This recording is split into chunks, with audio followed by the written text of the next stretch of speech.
Hello नमस्कार दोस्तों, आज के इस वीडियो में आपका फिर से बहुत बहुत स्वागत है।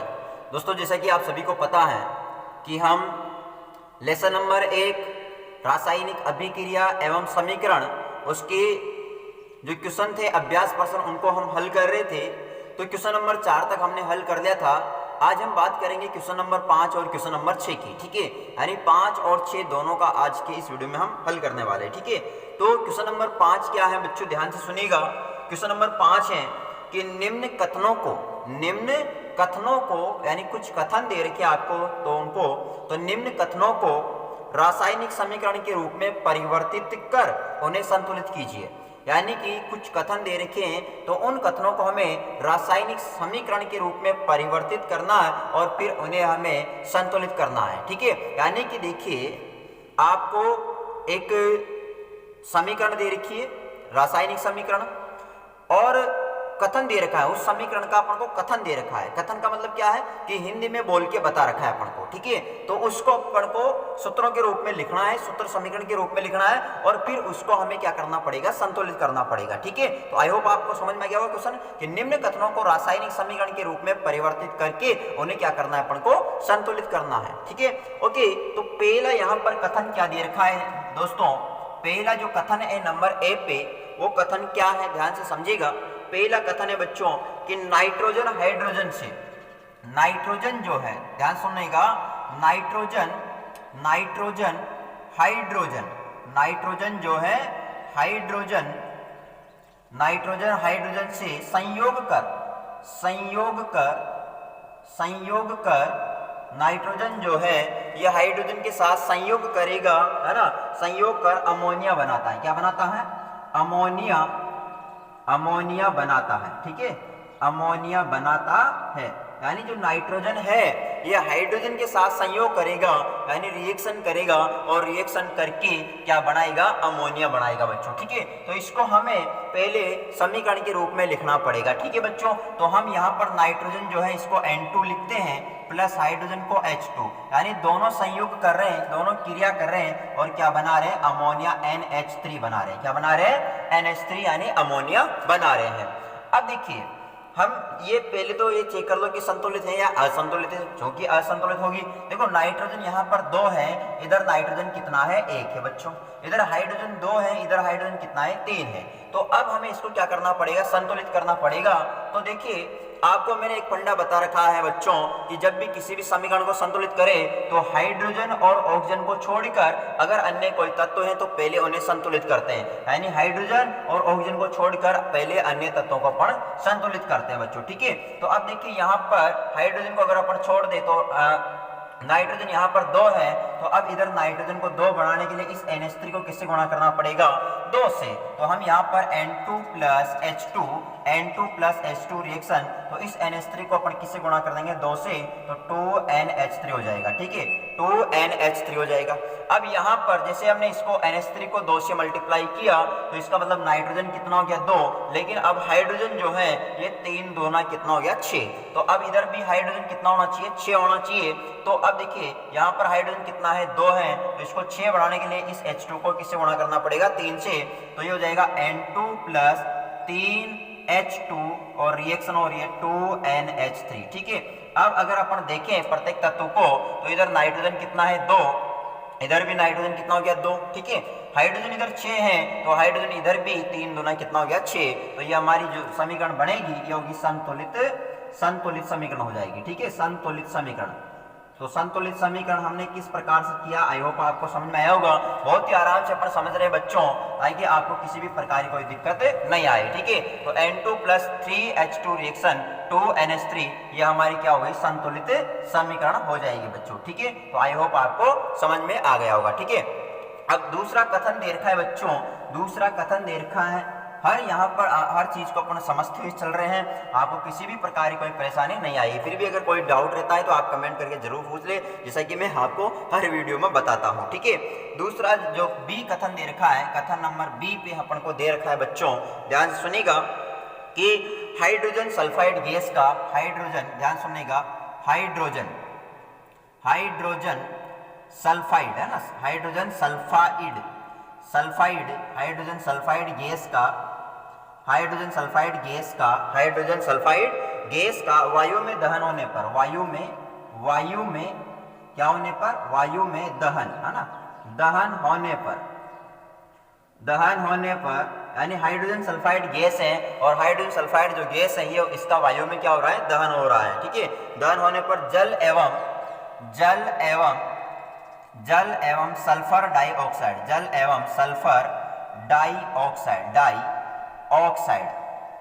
सल्फर डाइऑक्साइड, है ना, जल एवं सल्फर डाइऑक्साइड बनता है। यह हमारे को दूसरा कथन दे रखा है। ठीक है, तो दूसरा कथन क्या हो गया, दूसरा कथन है हमारे पास कि हाइड्रोजन सल्फाइड गैस का अगर वायु में दहन होता है तो वायु में दहन होने पर क्या बनता है, जल बनता है और सल्फर डाइऑक्साइड बनता है। तो देखिए हाइड्रोजन सल्फाइड यानी कि हो जाएगा H2S का मतलब होता है हाइड्रोजन सल्फाइड। ठीक है, H2S प्लस इसका वायु में दहन हो रहा है यानी ऑक्सीजन से क्रिया हो रही है और बन रहा है यहाँ पर जल यानी H2O प्लस क्या बन रहा है, सल्फर डाइऑक्साइड यानी SO2 हो रहा है। ठीक है, तो अब देखिए इसको ध्यान से देखिएगा, समझिएगा अब किस प्रकार से इसको हम बैलेंस करने वाले हैं, इस बात को आप समझे। तो बच्चों मैंने जैसा कि आपको बता रखा है कि हाइड्रोजन और ऑक्सीजन को छोड़कर पहले अन्य तत्वों को अपन को संतुलित करना पड़ेगा। ठीक है, अब देखिए यहाँ पर हाइड्रोजन देखें तो हाइड्रोजन और ऑक्सीजन को छोड़ दो, आप हाइड्रोजन और ऑक्सीजन को क्या कर दो, छोड़ दो। अब अन्य तत्वों पे ध्यान दें तो अन्य तत्व यहाँ पर क्या बच रहा है बच्चों, यहाँ पर है सल्फर, तो सल्फर इधर एक है और इधर भी सल्फर कितना है, एक है, यानी सल्फर यानी हाइड्रोजन और ऑक्सीजन के अलावा जो तत्व हमारे पास पहले से ही क्या है, बैलेंस है। तो यहाँ पर सल्फर अभिकारक की तरफ भी एक है और उत्पाद की तरफ भी कितना है, एक है। ठीक है, इतना तो समझ में गया। अब इसके बाद हाइड्रोजन और ऑक्सीजन के अलावा अन्य तत्व संतुलित अगर हो जाते हैं तो फिर हाइड्रोजन और ऑक्सीजन में से पहले हाइड्रोजन को संतुलित करते हैं। किसको संतुलित करते हैं, हाइड्रोजन को। ठीक है, तो अब हाइड्रोजन इधर कितना है, 2, इधर भी हाइड्रोजन कितना है, 2 है। ठीक है, तो मतलब हाइड्रोजन भी हमारे पास बैलेंस है। अब हम ऑक्सीजन पे चलते हैं बच्चों, ध्यान समझना। अब ऑक्सीजन इधर अभिकारक की तरफ देखें तो कितना है, 2 है। ठीक है, और उत्पाद की तरफ देखें तो 2 और 1 कितना है, 3। अब चूंकि ऑक्सीजन यहाँ पर विषम है तो हमें पहले इसको सम करना पड़ेगा और सम करने के लिए हम H2 को किससे गुणा कर देंगे, 2 से। अब 2 से जैसे ही गुणा करेंगे तो फिर 2 ऑक्सीजन यहाँ पर 2 कितना हो जाएगा, 4। तो देखिए समझिएगा H2S प्लस O2 रिएक्शन, इसको अपन 2 से गुणा करेंगे तो 2H2O प्लस SO2। अब देखिए ध्यान समझना बच्चों, इधर ऑक्सीजन हमारे पास उत्पाद की तरफ 2 और 2 कितना हो गया, 4 हो गया। ठीक है, लेकिन ऑक्सीजन तो 4 हो गया, लेकिन अब यहाँ पर समझने वाली बात है कि यहाँ पर हाइड्रोजन जो है, हाइड्रोजन कितना हो गया दोस्तों, पहले 2 था अब हाइड्रोजन हो गया 4। कितना हो गया, 2 दूनी 4। अब जैसे इधर हाइड्रोजन 4 हुआ तो अब अभिकारक की तरफ भी हाइड्रोजन कितना होना चाहिए, 4। तो अभी कितना यहाँ पर 2 है, तो 4 बनाने के लिए हमें H2S को किससे गुणा करना पड़ेगा, 2 से। तो हम इसको 2 से गुणा कर देते हैं तो 2H2S प्लस O2 रिएक्शन होगी तो 2H2O प्लस SO2।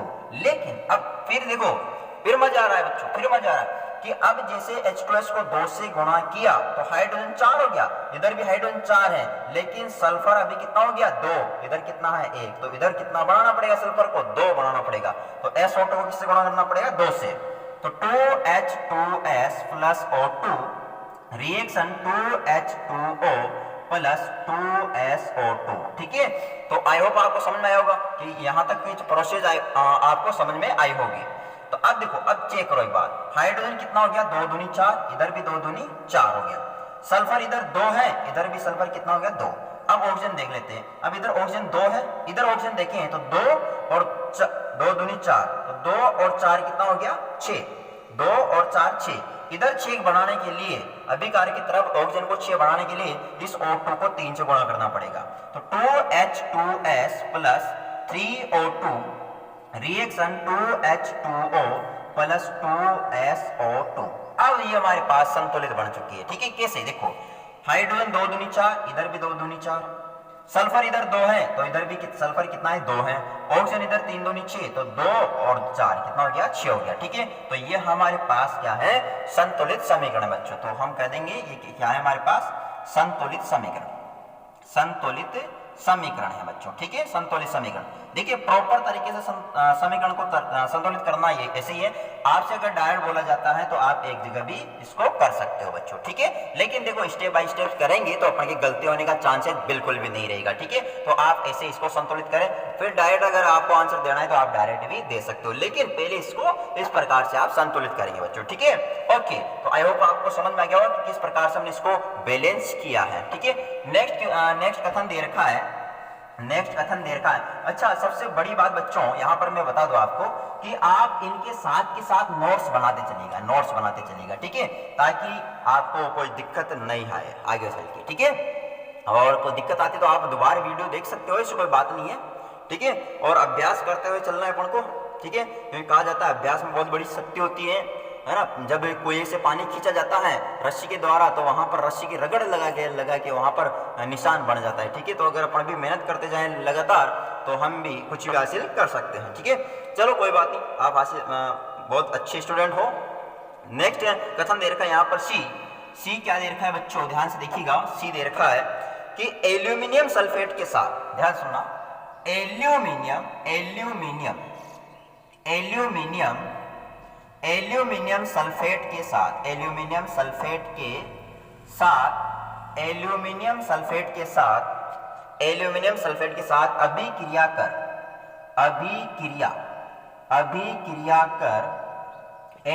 सल्फेट के साथ अभिक्रिया कर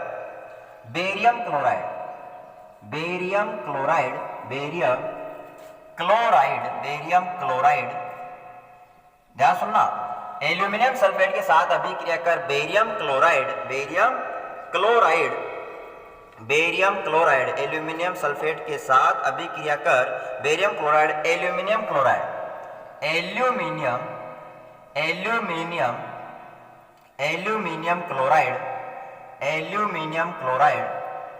एल्यूमिनियम क्लोराइड एवं बेरियम सल्फेट का अवक्षय बनाता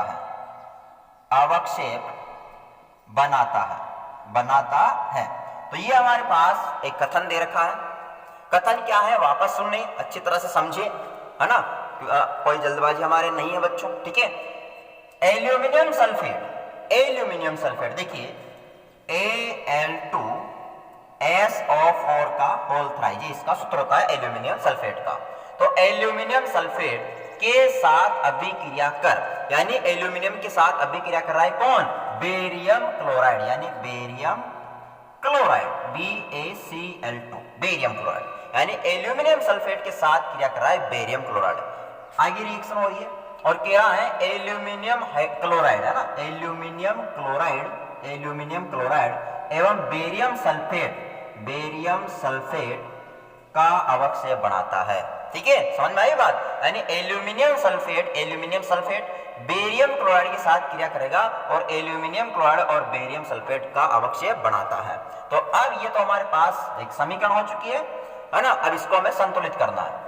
संतुलित करने के लिए मैंने जैसा कि आपको बता रखा है कि हाइड्रोजन और ऑक्सीजन को छोड़कर पहले अन्य तत्वों को अपन बैलेंस करते हैं। तो हाइड्रोजन देखो, हाइड्रोजन तो इसमें है ही नहीं, ऑक्सीजन है, ऑक्सीजन को छोड़ दो।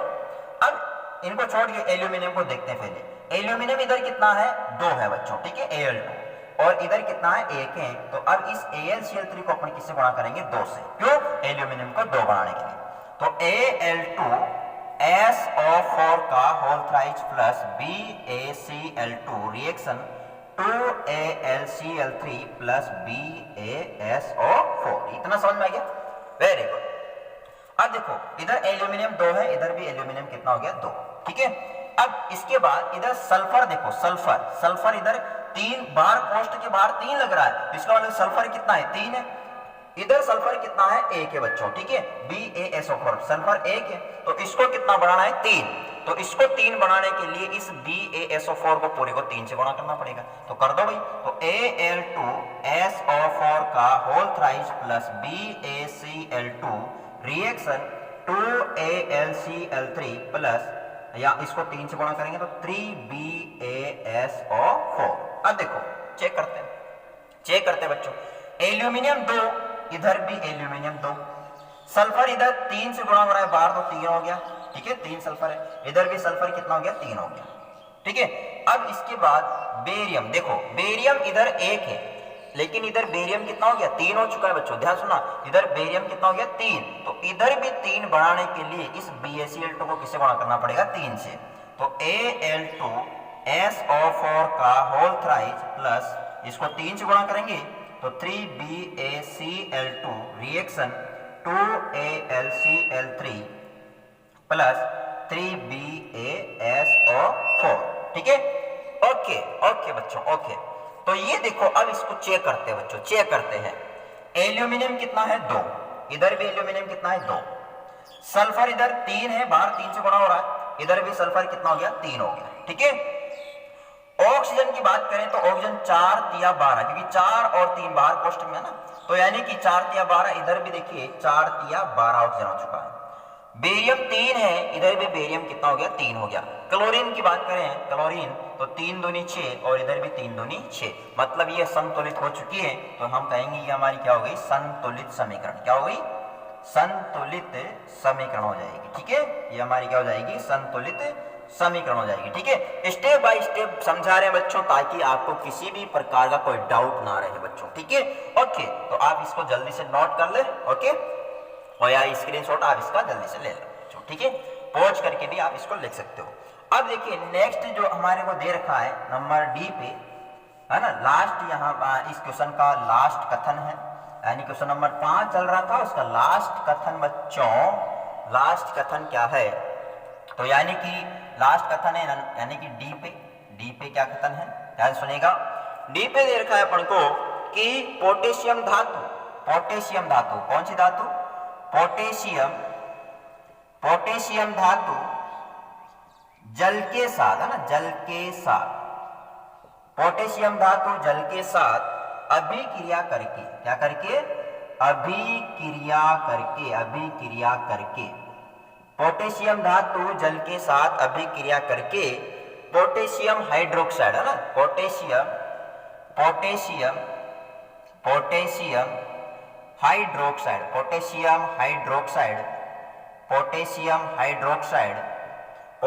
हाइड्रोक्साइड एवं हाइड्रोजन गैस देती है। मतलब ये हमारे को कथन दिया गया है बच्चों कि जो कथन क्या दे रखा है बच्चों की पोटेशियम धातु जल के साथ अभिक्रिया करके पोटेशियम हाइड्रोक्साइड एवं हाइड्रोजन गैस देती है। तो पोटेशियम धातु है, ये जल के साथ अभिक्रिया करेगी और अभिक्रिया करके पोटेशियम हाइड्रोक्साइड और हाइड्रोजन गैस देती है बच्चों, हाइड्रोजन गैस देती है, ठीक है। तो पोटेशियम देखो, अब चेक करते हैं इनको, पोटेशियम इधर 1, इधर भी 1, हाइड्रोजन इधर 2 है, इधर हाइड्रोजन कितना है, 1 और 2 3 है। अब इसको क्या करना पड़ेगा, एक बात याद रखना, अगर देखिए पोटेशियम तो इधर बैलेंस है, अब हाइड्रोजन इधर 2 और इधर कितना हो रहा है, 3 हो रहा है, तो इधर विषम है तो सम करने हैं, तो सम करने के लिए इस KOH को 2 से गुणा कर दो, तो पोटेशियम प्लस H2 रिएक्शन, तो 2 से गुणा कर दो, KOH प्लस H2, ठीक है, ओके।